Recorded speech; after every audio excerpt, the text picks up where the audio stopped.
신나는 동화여행, 재미있는 옛날 이야기.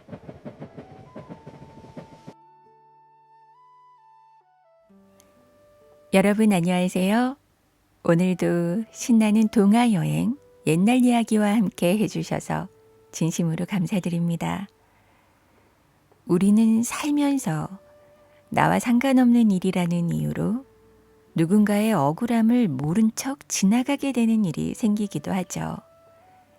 그리고 그것이 무슨 큰 죄를 지었다고 생각하기도 쉽지 않습니다.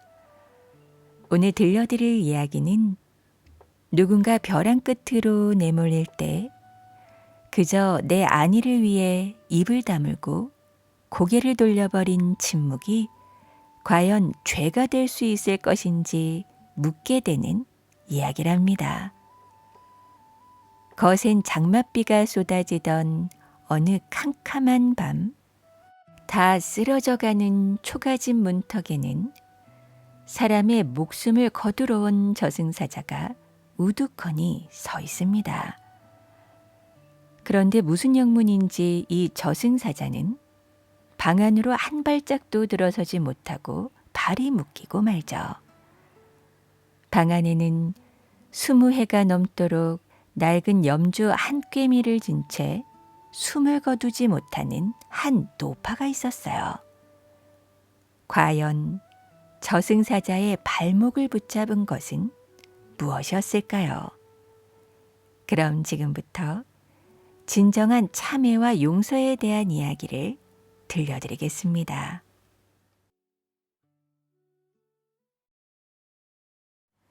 저승사자가 넘지 못한 문턱. 옛날 조선 땅 어느 깊은 골짜기 끝에 다 쓰러져가는 초가 한 채가 있었습니다. 마을 사람들은 그 집을 가리켜 복내 할멈의 집이라고 불렀어요. 복내 할멈은 남편도 자식도 없이 홀로 늙어가는 가난한 노파였습니다. 젊은 시절에는 제법 손끝이 야무지고 말씨도 또렷했다고들 하는데 이제는 허리가 굽고 눈도 흐려져서 물 한 동이 깃는 일조차 벅찼죠. 마을 사람들은 복내 할멈을 썩 가까이 하지 않았습니다. 가난한 살림에 병든 노인 하나 더 챙길 여유가 없었으니까요. 그저 누가 남은 죽 한 숟가락이라도 대문 앞에 밀어 넣어주면 할멈은 겨우 그것으로 하루를 버티곤 했습니다. 하지만 할멈이 모질게 앓는 날이면 마을 사람 누구나 이제는 곧 숨이 넘어가려니 했건만 이 노파의 목숨은 좀처럼 끊어지지 않았어요. 그러던 어느 해 장맛비가 사흘 밤낮으로 퍼붓던 밤이었죠. 하늘이 마치 찢어진 듯 비가 쏟아지고 골목마다 물길이 내를 이루었습니다. 그런데 그날 마을 우물가에 물을 길러 나왔던 늙은 지게꾼 하나가 복내 할멈의 집 쪽을 바라보다가 그만 지게 작대기를 떨어뜨리고 말았어요. 그곳에 비바람 속에 우두커니 서 있는 검은 그림자가 하나 있었던 것입니다. 검은 갓을 눌러쓰고 검은 두루마기를 늘어뜨린 형체는 비를 맞으면서도 한 방울도 젖지 않았어요. 발끝 아래 흙바닥조차 움푹 파이지 않았죠. 지게꾼은 등골이 서늘해지는 것을 느끼고는 입이 얼어붙은 채로 뒷걸음질을 쳤습니다. 그 검은 형체가 무엇인지 본 적은 없어도 느낌으로 알 수 있었으니까요. 그것은 바로 저승사자였어요. 저승사자의 이름은 가묘라 하였습니다. 손에는 두루마리 한 장이 들려 있었고 그 위에는 복내 할멈의 이름 석자가 또렷이 적혀 있었죠. 가면은 명부를 거두어 품에 넣고는 곧장 초가의 방문 앞으로 다가섰습니다. 그런데 어찌된 일일까요? 방문 앞 문턱에 이르러 그의 걸음이 돌연 멈추는 거예요. 가면은 한 걸음을 더 내디디려 하였지만 발끝이 문턱에 닿기도 전에 보이지 않는 무언가가 가슴을 밀어대는 듯했어요. 다시 한번 힘을 주어 보았지만 마찬가지였습니다. 3번을 거듭하여도 문턱은 넘어서지지 않았죠. 이승을 지나 저승으로 사람을 데려가는 일에 한 번도 허방을 짚어본 적이 없던 가묘가 한낱 가난한 초가의 문턱 앞에서 발이 묶이고 만 것이었습니다. 그 사이 마을 사람 몇이 지게꾼의 말을 듣고 달려왔어요. 비를 피해 담 뒤에 숨어 그 광경을 지켜보던 이들은 모두 숨을 죽였습니다. 방 안에서는 복례 할멈이 숨이 꺼질 듯 말 듯한 목소리로 가느다랗게 앓고 있었죠. 하지만 저승사자는 방 밖에서 서성이기만 할 뿐 방 안으로 한 발짝도 들어서지 못했던 것이에요. 마을 사람들은 서로의 얼굴을 쳐다보며 수군거리기 시작했죠. 아니 저 할멈이 무슨 도술이라도 부리는 거 아닌가? 평생 가난만 짊어지고 살아서 저승도 못 데려갈 만큼 한이 맺혔겠지. 왠지 나는 복례 할멈 손목에 감긴 염주가 수상해. 그도 그럴 것이 복례 할멈의 마른 손목에는 언제부터 감겨 있었는지도 모를 낡고 까만 염주 한 꿰미가 둘러 있었습니다. 알이 37이요. 한 알 한 알이 손톱만큼 작고 오랜 세월에 달아 반들거렸어요. 할멈은 평생 그 염주를 풀어본 적이 없다고들 했어요. 먹을 것이 없어 반지까지 팔아치운 한겨울에도 그 염주만은 손목에 감아두고 있었죠. 가면은 2번을 더 시도하다가 마침내 고개를 천천히 들었습니다. 그리고 속을 알 수 없는 낮은 목소리로 중얼거렸어요. 이 노파의 목숨은 오늘 밤 끝나야 한다. 그런데 누가 이 목숨을 붙잡고 있는 것이냐? 하지만 대답하는 이는 아무도 없었습니다. 다만 빗줄기가 더욱 굵어졌고 방문 앞 흙바닥에는 흙탕물이 고이기 시작했어요. 그런데 참으로 이상한 일이었죠. 그 고인 물 위로 사람 것이 아닌 듯 자꾸 여린 발자국 하나가 희미하게 떠올랐다가 쓰러지고 또 떠올랐다가 쓰러졌습니다. 어린아이의 맨발 자국이었어요. 한편 마을 사람들은 더 이상 보고 있을 수가 없어 엉거주춤 제 집으로 돌아갔습니다. 그리고 그날 밤 마을 누구도 제대로 잠을 이루지 못했죠. 빗소리에 섞여서 어디선가 가느다랗게 아이 울음소리가 들리는 듯도 했고 방문을 열면 대문 밖에 누가 젖은 채로 서 있을 것 같은 불길한 기운이 감돌았으니까요. 이튿날 아침 비는 잠시 그쳤지만 하늘은 여전히 잿빛이었습니다. 마을 어른들은 한참을 궁리한 끝에 산중 청우남에 머무는 무진 스님을 모셔오기로 뜻을 모았어요. 무진 스님은 60을 간 넘긴 분으로 말수는 적지만 사람의 속내를 한눈에 깨트려 본다는 소문이 있었습니다. 스스로는 겸손하여 자기는 그저 남의 슬픔을 조금 알아차리는 중일 뿐이라고 입버릇처럼 말하곤 하였죠. 소식을 들은 무진 스님이 곧바로 산을 내려왔어요.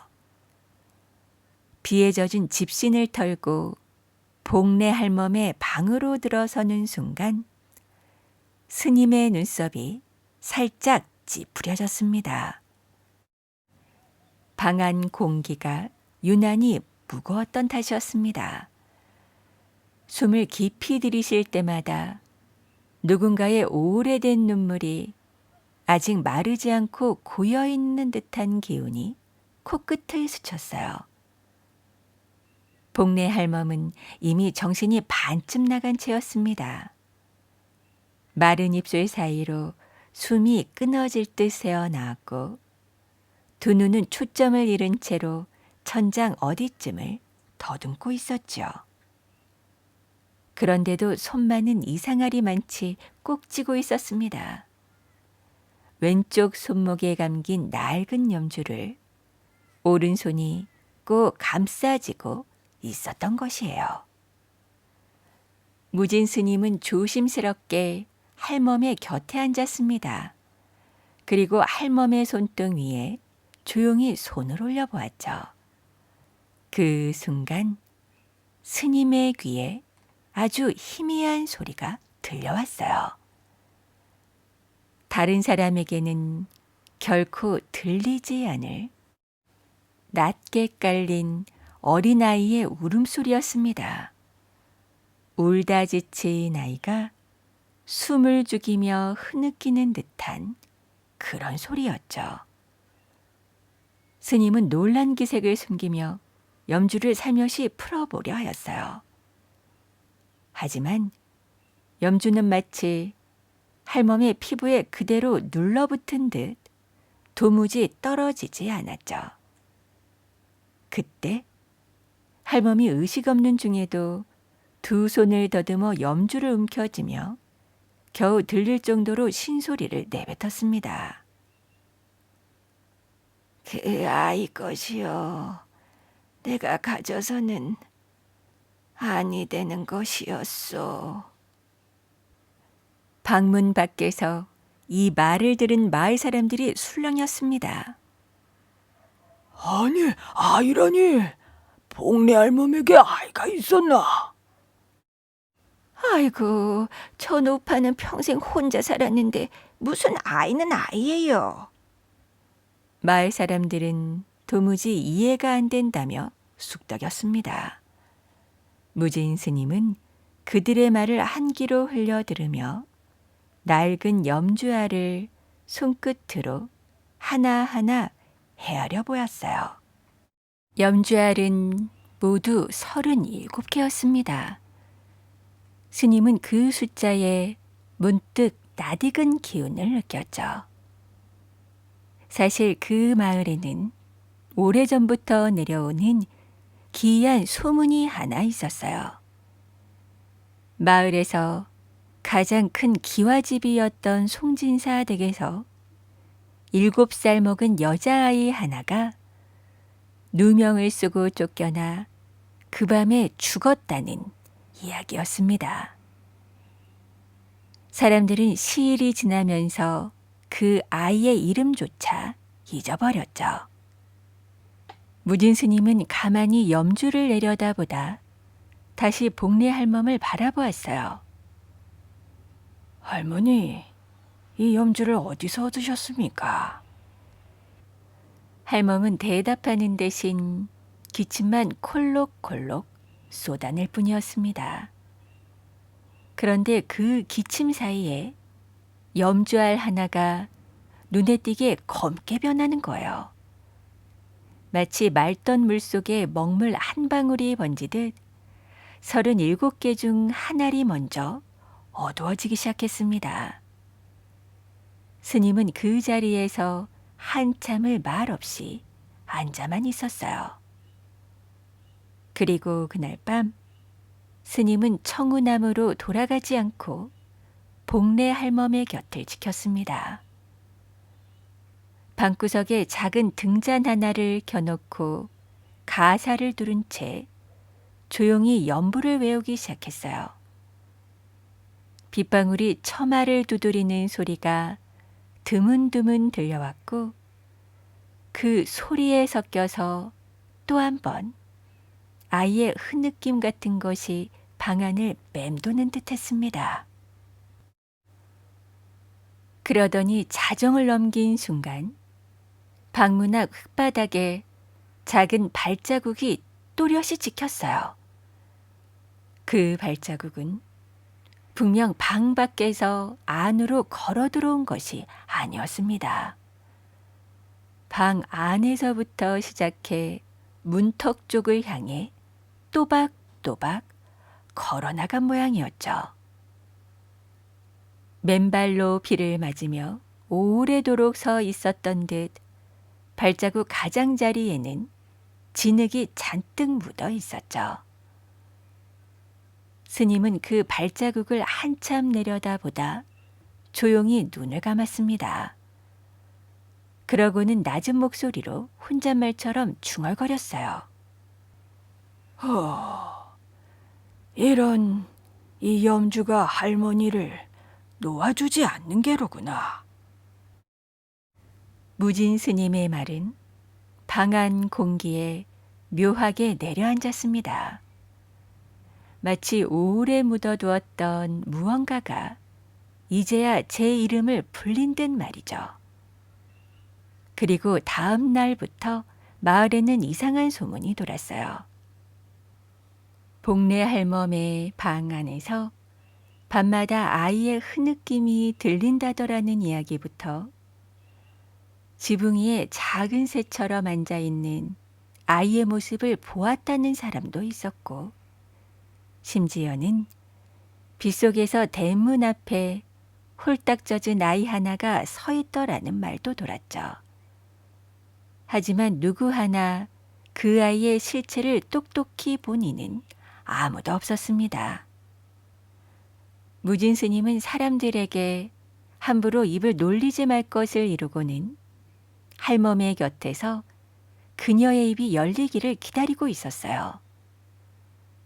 할멈은 의식이 돌아왔다가 다시 흐려지기를 반복했는데 맑은 정신이 돌아올 때면 먼 허공을 바라보며 한참씩 눈물을 흘리곤 했습니다. 누구를 원망하는 눈물도 아니요, 자신을 불쌍히 여기는 눈물도 아니고 오래 묵어서 더는 닦을 수도 없는 그런 눈물 같았어요. 그리고 스님의 거듭된 질문 끝에 복례 할멈은 아주 천천히 입술을 떼기 시작했습니다. 오래전 자신이 젊었던 시절의 이야기를 말이죠. 그 시절 이야기는 마을 사람들의 기억에서 거의 잊혀져 갔던 송진사 댁의 낡은 기와 아래에서 시작되었습니다. 그때 복례는 30살이 갓 넘은 여인이었어요. 일찍 부모를 잃고 먼 친척집을 전전하다가 마침 일손이 필요하다던 송진사 댁에 들어가 허드렛 일을 하며 밥벌이를 하고 있었죠. 송진사는 인근에서 가장 큰 기와집을 가진 양반이었고 학식과 체면을 중히 여기는 인물이었습니다.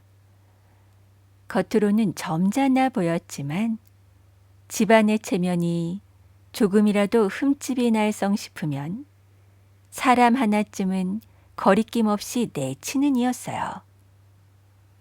한편 그 집에는 초아라는 어린 여자아이가 한 명 함께 살고 있었죠. 나이는 7살이었고 몸은 작고 여렸으며 말수가 적고 눈치가 빠른 아이였습니다. 초아는 본래 이웃골 어느 과부의 외동딸이었는데 어미가 병으로 세상을 뜨자 먼 친척 손에 이리저리 맡겨지다가 결국 송진사 댁까지 흘러들어온 것이었습니다. 초아는 제 나이에 견주면 믿기지 않을 만큼 부지런했어요. 새벽이면 가장 먼저 일어나 부엌 아궁이에 불을 지피고 낮에는 장작을 나르고 마당을 쓸고 저녁에는 어른들 손이 가지 않는 구석구석을 걸레질했습니다. 그러면서도 한 번도 크게 투정을 부리는 법이 없었죠. 어른들 기분에 따라 하루 종일 밥을 굽는 일이 있어도 초아는 그저 부엌 기둥에 가만히 기대어 앉아 있을 뿐이었어요. 한편 초아에게는 한 가지 소중한 물건이 있었습니다. 낡은 염주 한 깸이었어요. 까맣고 조그만할 37개가 깨어진 손때 묻은 염주였습니다. 그것은 죽은 어머니가 마지막 숨을 거두기 직전 초아의 작은 손에 꼭 쥐어주며 남긴 유일한 물건이었죠. 초아는 그 염주를 하루도 손에서 놓지 않았습니다. 밥을 먹을 때도, 잠을 잘 때도, 장작을 나를 때도 한 손엔 늘 염주가 감겨 있었어요. 복례는 그런 초아를 마음속으로 가엾게 여겼죠.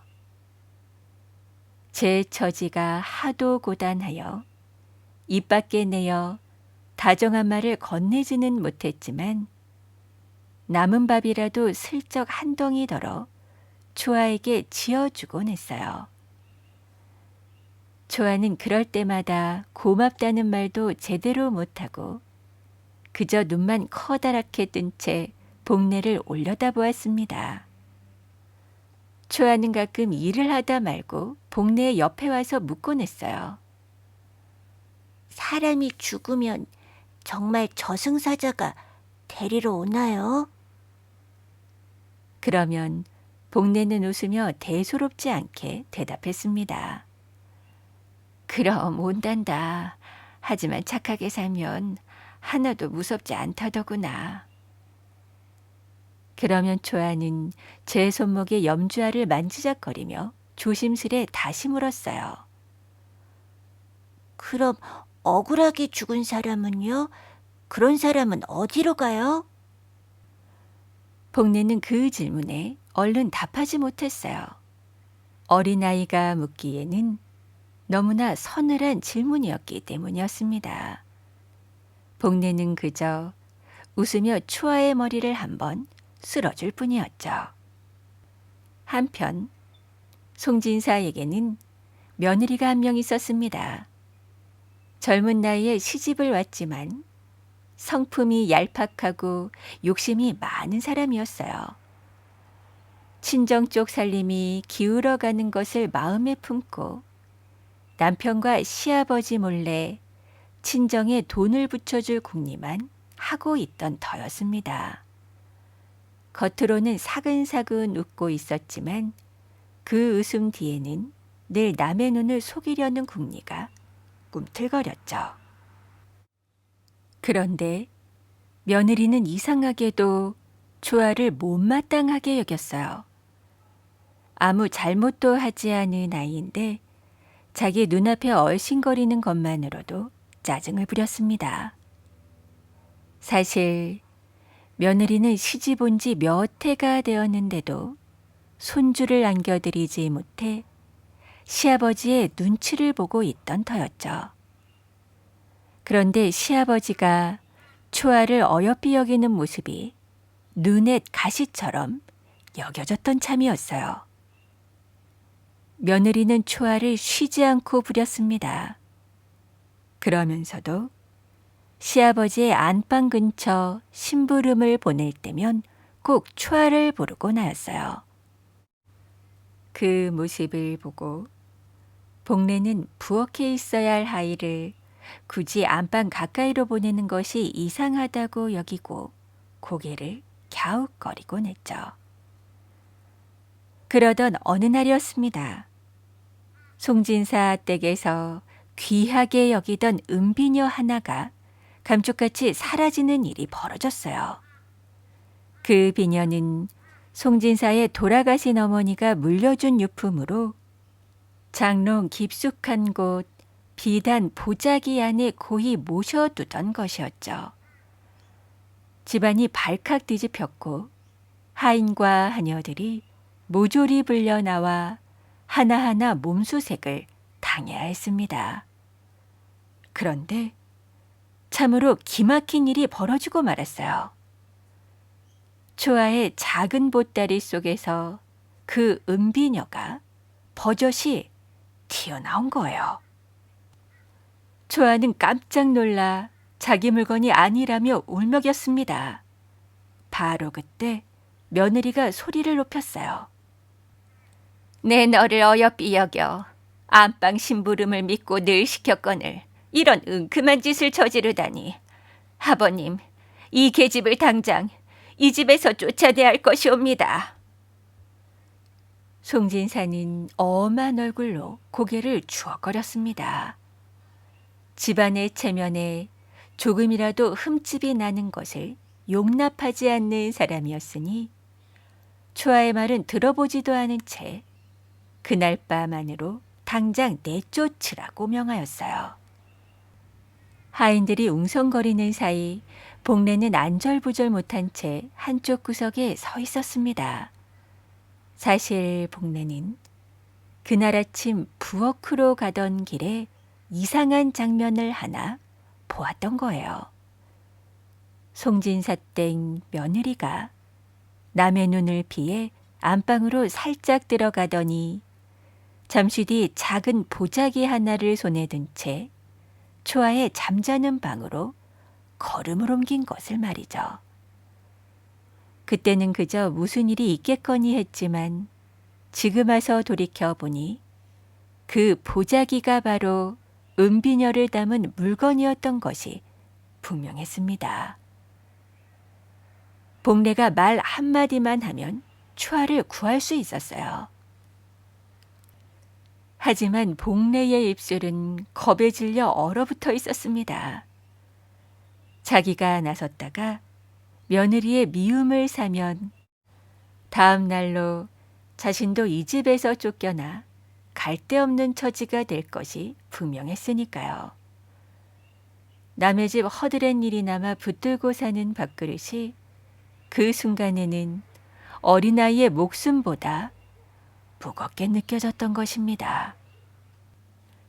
비는 그날따라 지독히 심하게 내렸습니다. 장맛비치고는 날씨가 차서 빗방울이 살갗에 닿으면 바늘로 찌르는 것 같았어요. 초아는 얇은 무명치마 하나만을 입은 채 마당 한복판에 무릎을 꿇고 울고 있었습니다. 두 손은 여전히 낡은 염주를 꼭 쥐고 있었어요. 저는 아니에요. 정말 아니에요. 저는 그 비녀를 본 적도 없습니다. 초아는 작은 목소리로 몇 번이고 같은 말을 되풀이했습니다. 하지만 그 누구도 아이의 말을 귀담아 듣지 않았어요. 며느리는 팔짱을 낀 채 차갑게 초아를 내려다 보았고 송진사는 배신감에 아예 돌아서서 안으로 들어가 버렸죠. 다른 하인들도 눈을 내리깔고 자기 발등만 내려다 볼 뿐이었습니다. 초아는 마당을 지나 대문 쪽으로 끌려가면서 복례에게로 고개를 돌렸습니다. 빗물과 눈물이 뒤섞여 흐르는 그 얼굴에서 초아의 두 눈만은 이상하리 많지 노릇했어요. 복례는 그 눈을 보고 한 발짝 앞으로 나서려고 하였어요. 목구멍 밑에서 뜨거운 것이 올라왔고 입술이 바들바들 떨렸습니다. 하지만 다음 순간 며느리의 날선 시선이 복례에게 와서 꽂혔습니다. 그 눈빛은 마치 네가 한마디라도 보태면 너도 저 아이와 같은 꼴이 될 것이라고 경고하는 듯했어요. 복내의 다리에서 힘이 쭉 빠져나갔습니다. 결국 복내는 한 걸음도 앞으로 내딛지 못하고 입을 꾹 다문 채 고개를 떨구었습니다. 한편 며느리는 독한 마음에 초아의 손에서 염주마저 빼앗으려 하였어요. 그러자 초아가 처음으로 소리 높여 울었습니다. 이건 우리 어머니 거예요. 이것만은 뺏지 마세요. 어린아이가 어찌나 세차게 버티던지 며느리도 결국엔 포기하고 손을 거두었죠. 그 대신 대문지기를 불러 아이를 마을 밖 큰 길까지 끌어다 놓으라 명하였습니다.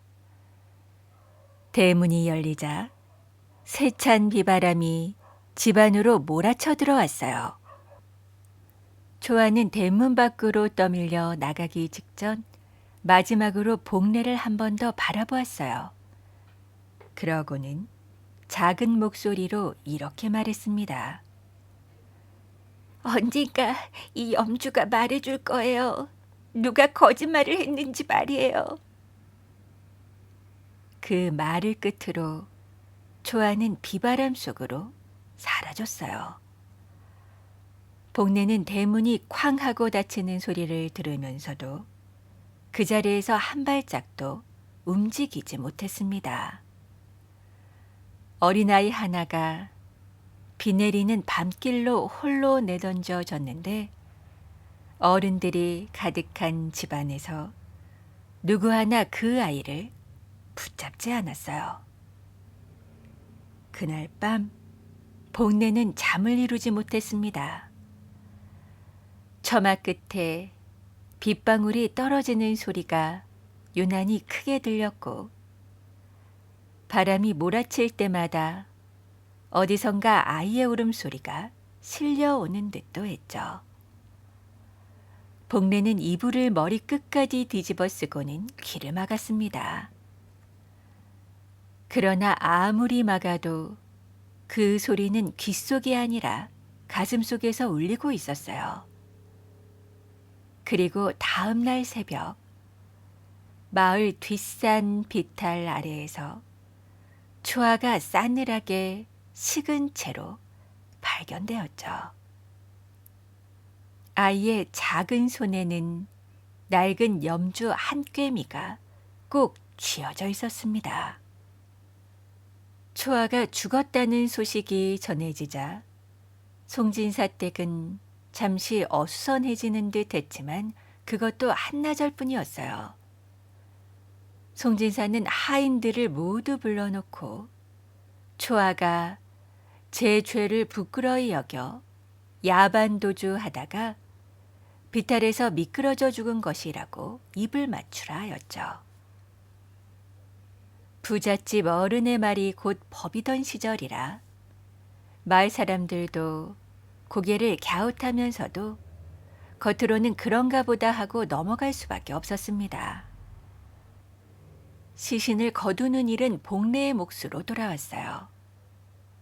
송진사 댁에서는 마을어기 공동묘지 한 기퉁이에 거적대기 하나만 내어주고는 아이를 묻으라였습니다. 복례는 빗물에 젖은 초아의 작은 몸을 두 팔로 안아 올렸어요. 그토록 부지런하게 움직이던 몸이 어찌 이렇게 가벼웠을까 생각하니 눈물이 저절로 쏟아졌죠. 초아의 손에는 여전히 낡은 염주가 감겨 있었습니다. 복례는 그 염주를 풀어보려 하였지만 어찌된 일인지 염주는 초아의 손에서 도무지 풀리지 않았어요. 마치 손가락이 염주알을 단단히 움켜쥐고 있는 듯했습니다. 복례는 차디찬 아이의 손을 감싸주고 울먹이는 소리로 말하였죠. 초아야, 미안하다. 정말 미안하다. 그 말이 채 끝나기도 전에 초아의 작은 손가락이 스르르 풀리면서 염주 한 꿰미가 복래의 손바닥 위로 툭 떨어졌습니다. 복래는 그 염주를 한참 동안이나 내려다보았어요. 이 염주를 가지고 가야 할지, 아이와 함께 묻어주어야 할지 마음이 갈피를 잡지 못했죠. 그러다 복래는 그 염주를 제 품속 깊이 넣어두었습니다. 아이를 기억하기 위해서라고 스스로에게 위로하며 말이죠. 하지만 그 염주는 기억의 물건이기에는 너무나도 무거운 물건이었어요. 초아를 묻고 돌아온 그날 밤부터 복래는 더 이상 편히 잠들지 못했습니다. 눈을 감으면 비바람 속으로 떠밀려 나가던 초아의 모습이 떠올랐고, 잠이 들라치면 어린아이가 방문 밖에서 작게 흐느끼는 소리가 들렸어요. 어떤 날은 부엌으로 밥을 지으러 나갔다가 아궁이 앞에 쪼그려 앉아 있는 어린 그림자를 본 것도 같았습니다. 놀라서 다시 보면 아무것도 없었지만 가슴은 이미 덜컥 내려앉은 뒤였죠. 결국 복래는 송진사 댁을 떠나기로 결심하였어요. 그 집에서 하루라도 더 머물러서는 미쳐버릴 것 같았으니까요. 며느리도 붙잡지 않았습니다. 그녀 역시 복래의 눈을 마주치는 것이 버거웠으니까요. 복래는 작은 보찜 하나를 둘러매고 초아의 염주를 속옷 안쪽에 꿰매어 붙인 채 그 집을 나섰어요. 하지만 어디를 가도 편히 살 수가 없었습니다. 남의 집 부엌 일을 얻어도 석 달을 못 넘겨 쫓겨났고, 밥을 먹으면 채했으며 잠을 자면 초아의 꿈을 꾸었죠. 꿈속의 초아는 늘 같은 자리에 서 있었어요. 송진사 댁의 대문 앞, 비가 쏟아지는 마당 한복판에 작은 몸을 웅크린 채로 말이죠. 초아는 아무 말도 하지 않았습니다. 그저 복래를 바라볼 뿐이었어요. 진실을 알고 있지 않았느냐고 원망 어린 눈빛으로 말이죠. 그렇게 세월이 흐르면서 복래는 점점 더 가난해졌고 점점 더 혼자가 되었습니다. 혼례를 올릴 기회가 없었던 것도 아니었는데 어쩐지 혼인 이야기가 나올 때마다 일이 틀어지고 나였어요. 약속한 사내가 갑자기 마음을 바꾸거나 혼담이 오가던 집안에 변고가 생기거나 했습니다. 복래는 어느 순간부터 자신이 사람답게 살 자격이 없는 것이 아닌가 하는 생각을 하게 되었죠. 그렇게 복래는 이 골짜기 끝 마을까지 흘러 들어와 무너져가는 초가에 홀로 터를 잡고 살게 되었던 것이었습니다. 품속 깊이 감추었던 염주는 어느새 손목으로 옮겨져 이제는 풀래야 풀 수 없는 몸의 일부처럼 되어버렸어요. 복래는 염주를 손목에 감은 뒤로 잠시나마 마음이 편해졌다고 느꼈습니다. 이 염주를 지니고 있으면 초아가 내 곁에 있다는 뜻이니 조금은 덜 외로운 것이 아닌가 하고 말이죠. 하지만 그것은 착각이었어요. 염주는 복래를 지켜준 것이 아니라 복래를 놓아주지 않고 있었던 것이었습니다. 그리고 이상한 것은 복래가 누군가에게 거짓말을 하거나 제 지난 날을 감추려 들 때마다 염주알이 하나씩 검게 변한다는 거였어요. 반대로 어쩌다 마을을 지나던 거지 아이에게 남은 밥 한 숟가락을 덜어주거나 동네의 어린아이들에게 집신 한 켤레를 삼아 건네줄 때면 검었던 알 중에 한두 알이 잠깐 맑아지곤 했죠. 복내는 그 이치를 머리로는 다 알지 못했지만 몸으로는 어렴풋이 알고 있었습니다. 이 염주가 자기의 지난 날을 낱낱이 지켜보고 있다는 것을 말이지요. 그러던 중에 복내의 몸에 병이 들었어요. 처음에는 기침이 조금 나더니 결국은 물 한 모금 넘기기도 힘든 지경이 되었죠. 마을 사람들은 이제 복내가 며칠을 넘기지 못할 것이라 하였습니다. 하지만 복내는 이상하리 많지 숨이 쉬이 끊어지지 않았어요. 눈을 감고 숨을 내쉬면 금방이라도 갈 것 같은데 막상 새벽이 오면 다시 눈꺼풀이 떠지곤 했던 것입니다.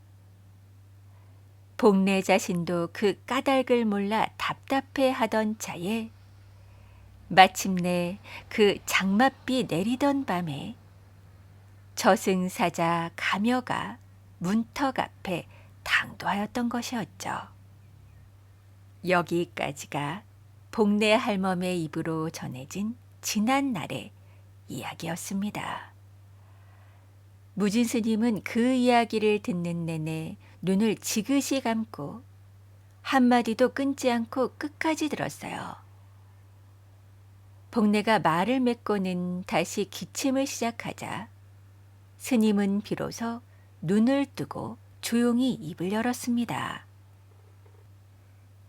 죽이지 않은 것과 살리지 않은 것이 과연 다른 일입니까?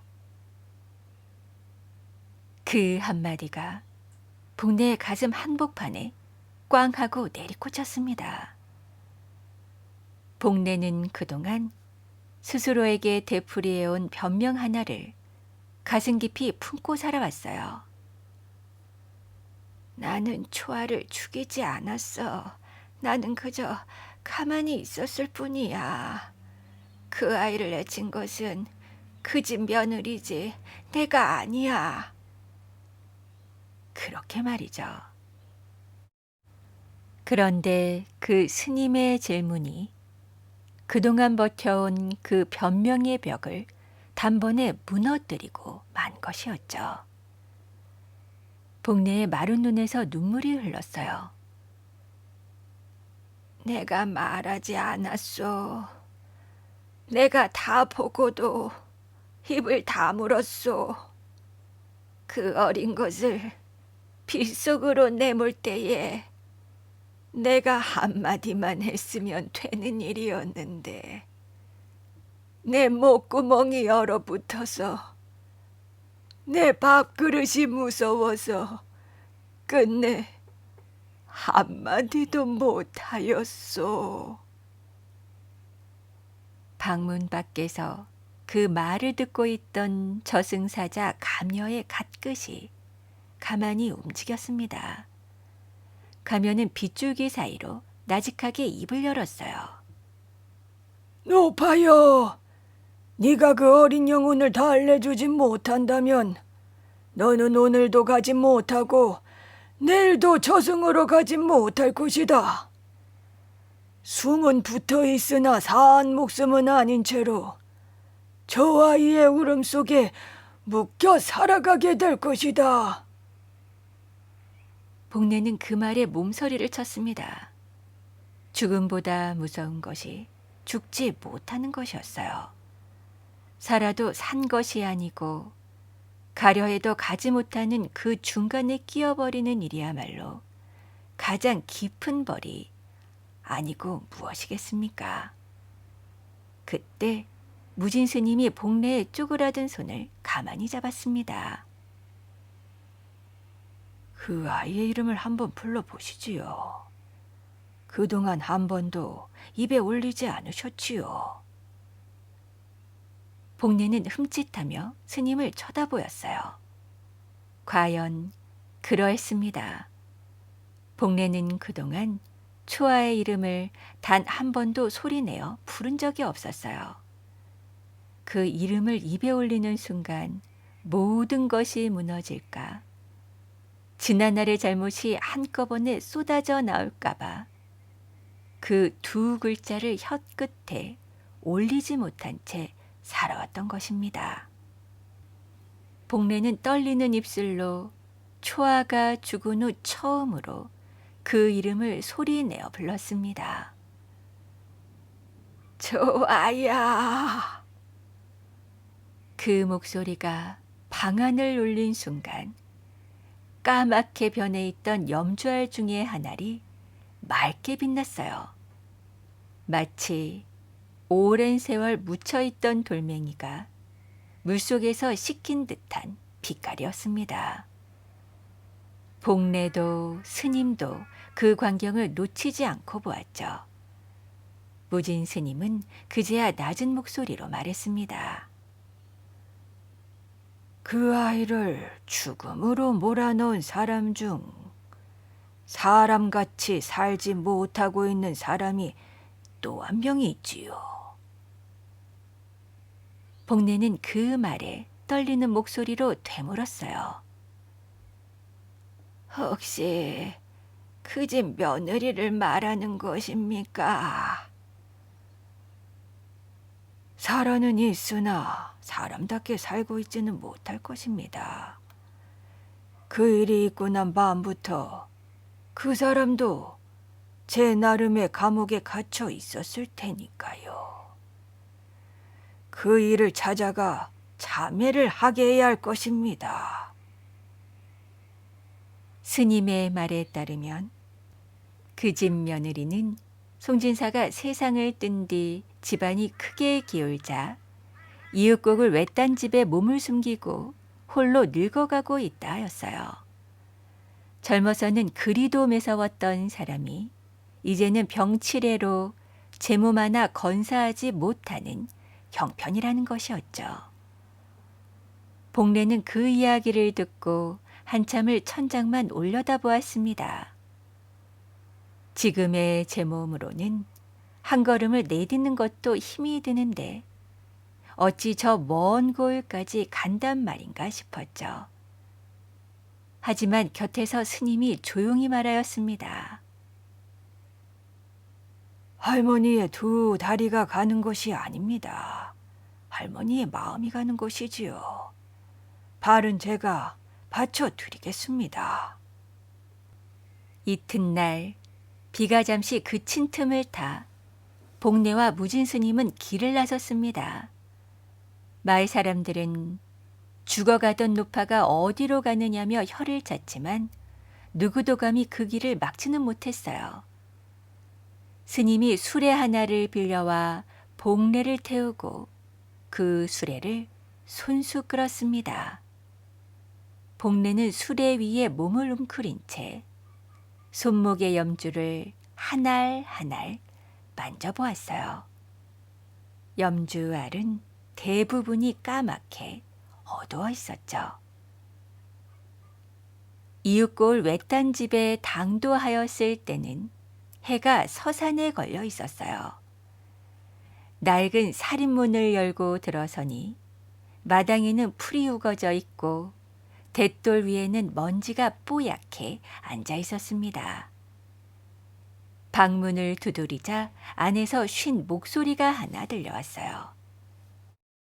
니신지? 스님이 조용히 문을 열었습니다. 방 안에는 마르고 창백한 노인 하나가 이불 속에 반쯤 몸을 묻고 누워 있었어요. 젊은 날의 기세 좋은 자태는 간데 없었고 그저 병든 여인 하나가 거기에 있을 뿐이었습니다.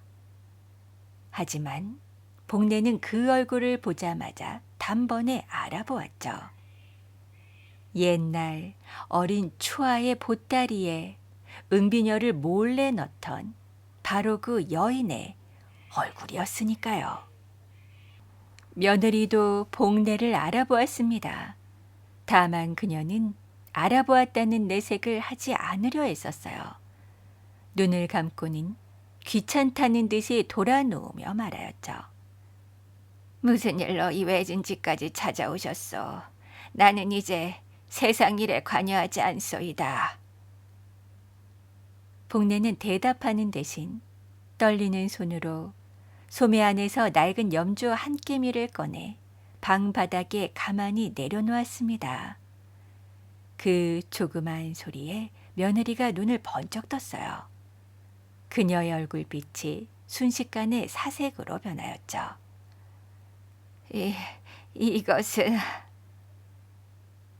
오래전 대개 마당에서 비를 맞으며 쫓겨난 아이의 손에 쥐어져 있던 염주요.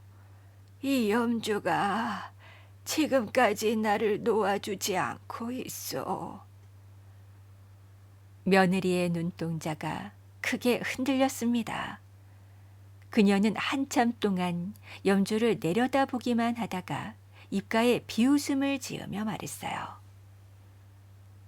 지난 일을 이제와 들추어 무엇에 쓴단 말이요. 죽은 아이가 살아 돌아오는 것도 아니고 지나간 세월이 되돌려지는 것도 아니지 않소. 살아 돌아오지 못한다는 것은 나도 아오. 허나 지금 내가 저승으로 갈 길이 막히었소. 저 염주가 나를 붙잡고 있소. 저 아이가 아직 문 밖에서 울고 있단 말이요.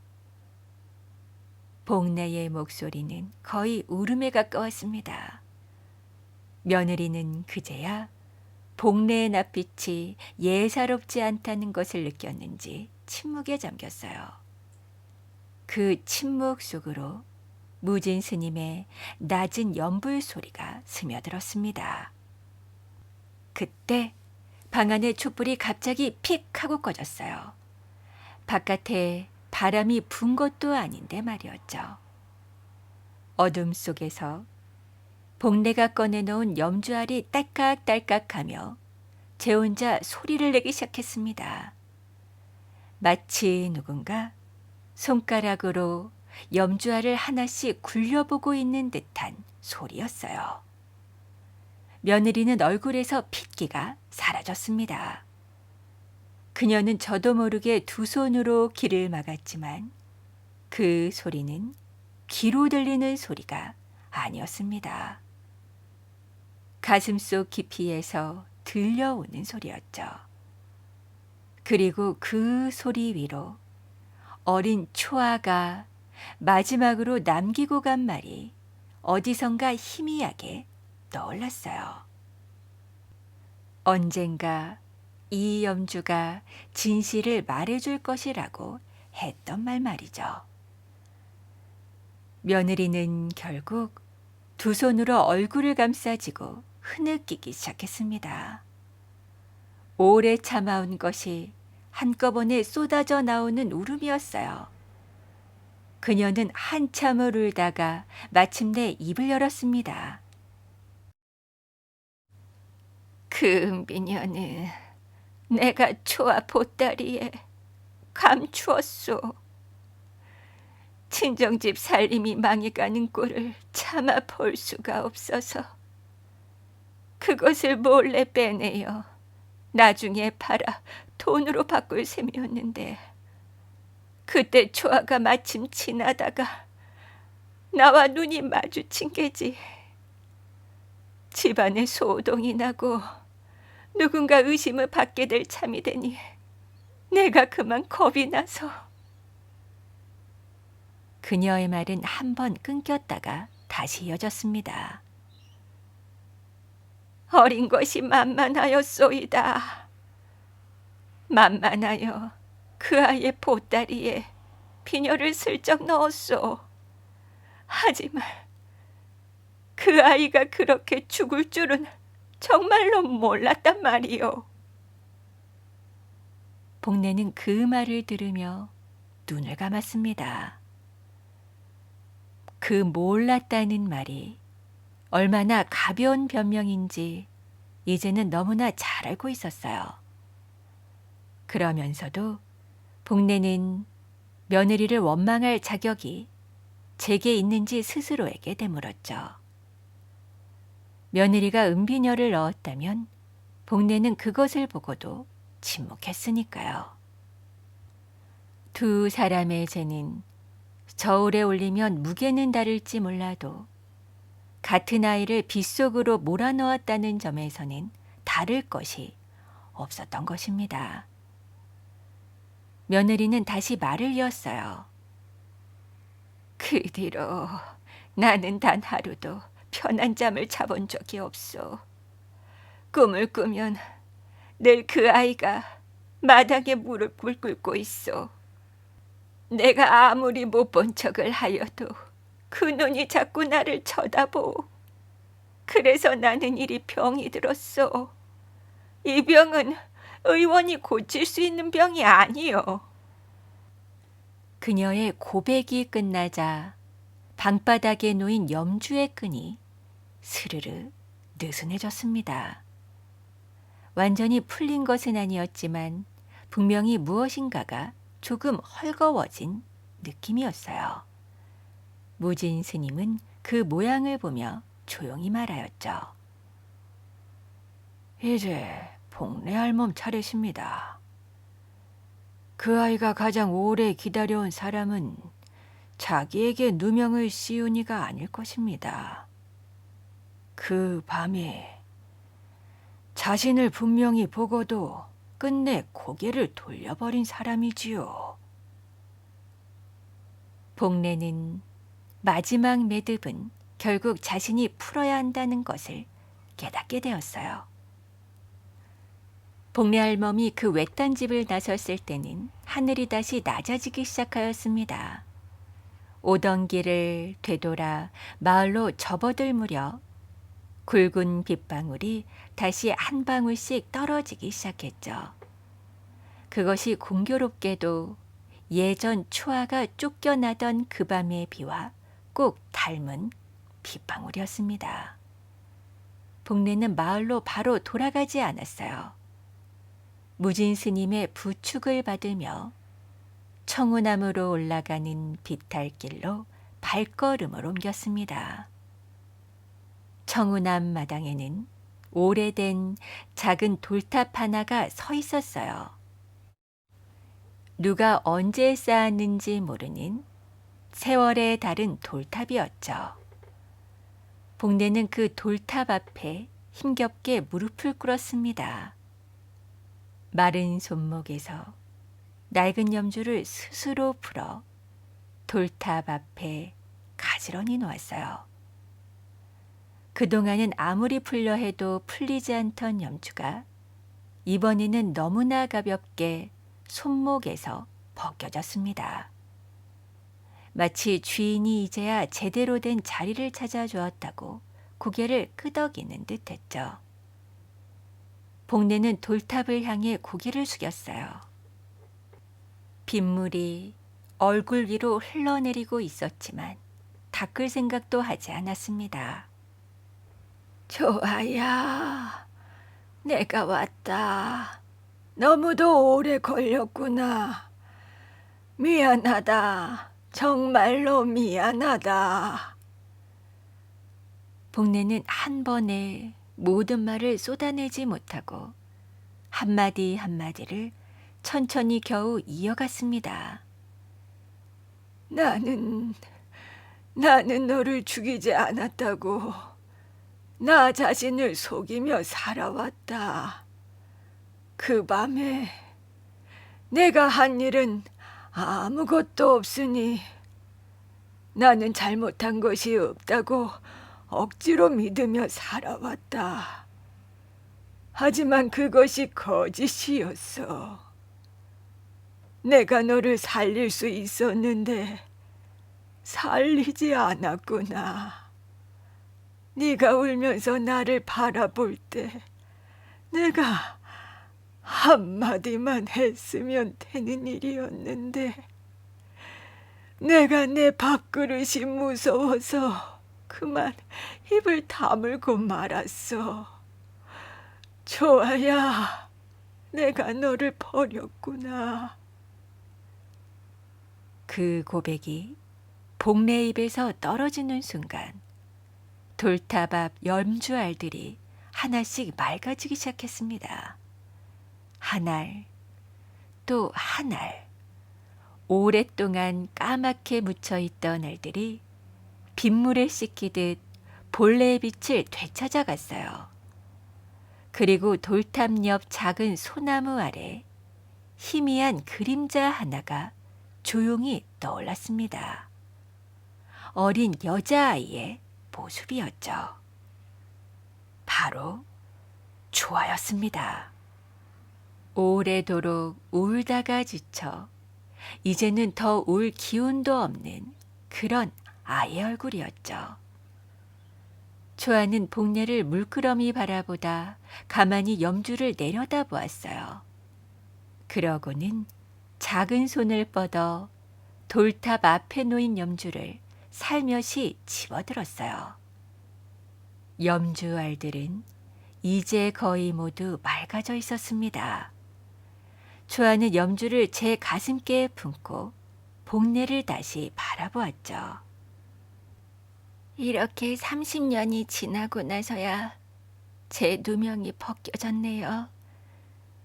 이제 저는 도둑이 아니지요. 복례는 초아의 물음에 가슴이 무너져 내렸습니다.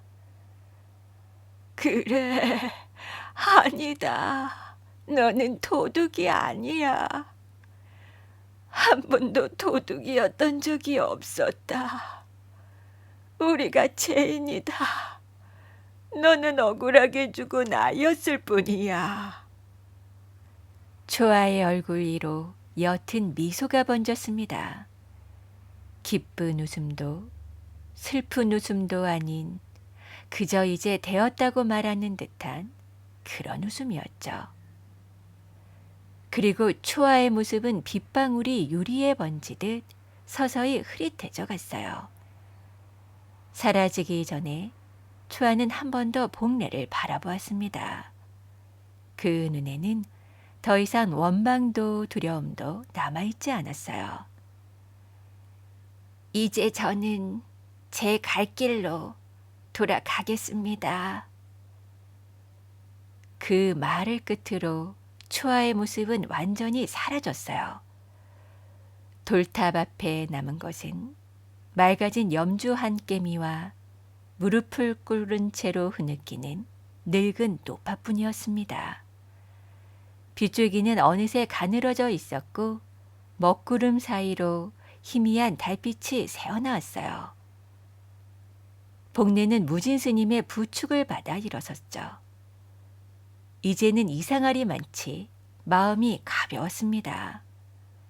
평생 등에 지고 있던 무거운 돌짐 하나가 마침내 제 발 아래로 내려앉은 기분이었죠. 복례는 염주를 돌탑 앞에 그대로 두고 마을로 돌아가는 길을 걸었어요.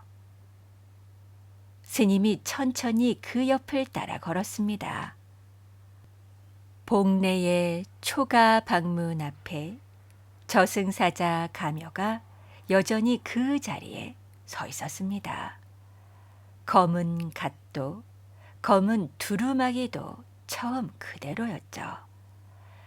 복례가 비틀거리며 문 앞에 당도하자 가묘가 조용히 고개를 숙였어요.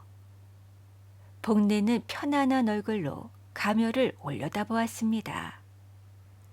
이제 제가 저승으로 갈 수 있겠습니까?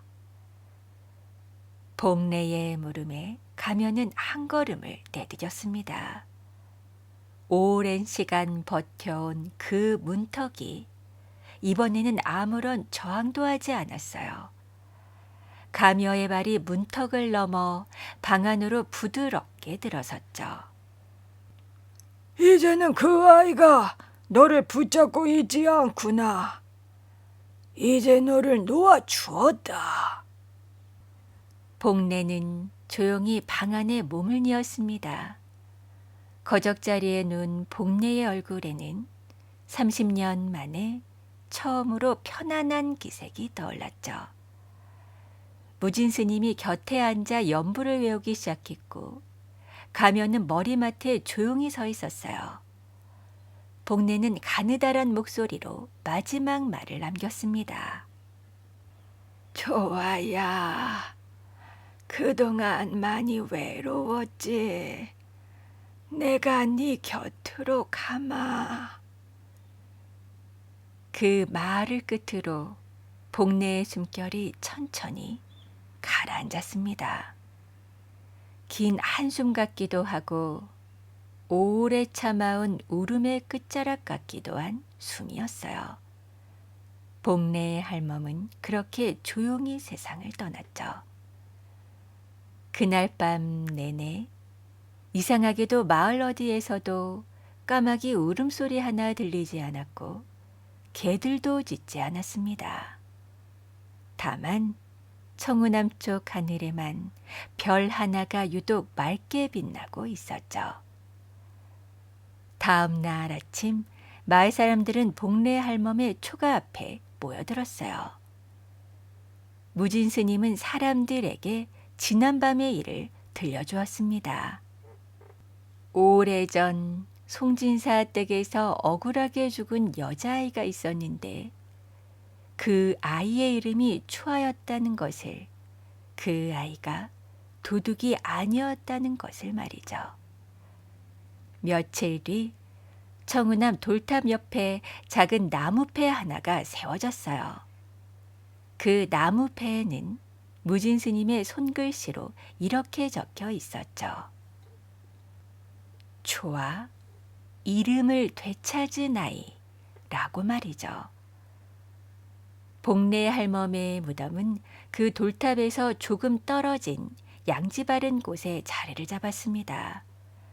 누가 시키지도 않았는데 마을 사람들은 초아의 나무패와 복례의 무덤 양쪽 모두에 때마다 작은 꽃을 꺾어다 놓아주었어요. 그 뒤로 이 마을에는 오래도록 전해지는 풍습이 하나 생겼다고 합니다.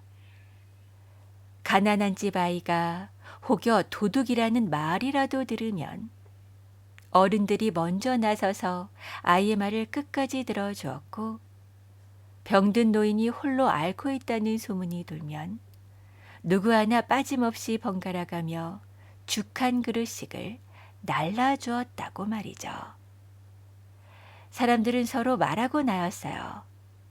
말하지 않는 것도 죄가 될 수 있고, 가난하고 힘없는 이의 억울함은 세월이 지난다고 저절로 녹아 없어지는 것이 아니라고 말이죠.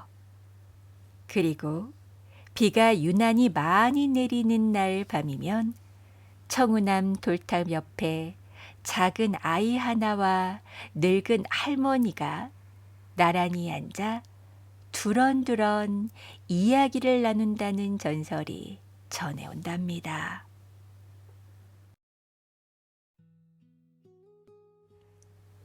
오늘의 이야기 어떻게 들으셨나요? 이야기 속 무진 스님이 복례 할멈에게 던진 말 중에 죽이지 않은 것과 살리지 않은 것이 다르다고 생각하냐고 묻는 대목이 있었습니다. 우리는 세상을 살아가면서 내일이 아니니까라는 이유로 주변의 어려움이나 억울함을 모른 척 지나가곤 할 때가 있죠. 복례 할멈이 30년 넘게 짊어져야 했던 그 무거운 염주 속에 담긴 의미는 어쩌면 침묵이라는 죄책감이 만든 마음의 감옥이었을지도 모르겠습니다. 하지만 늦게라도 진실을 마주하고 용기를 내어 죄를 뉘우친 복례 할멈과 또 맑아진 염주를 안고 홀가분하게 미소 짓던 어린 초아의 마지막 모습에서 우리는 진실한 참회와 용서만이 우리를 진정한 자유로 이끌어준다는 것을 배울 수 있었던 이야기가 아닌가 싶습니다. 오늘 이야기를 통해 혹시 내 주변에 나의 따뜻한 말 한마디, 작은 용기가 필요한 사람은 없는지 한번 돌아보는 시간이 되셨으면 좋겠어요. 저는 다음 시간에도 더 재미있고 깊이 있는 옛 이야기를 싣고 다시 찾아오겠습니다. 그럼 늘 평안하세요.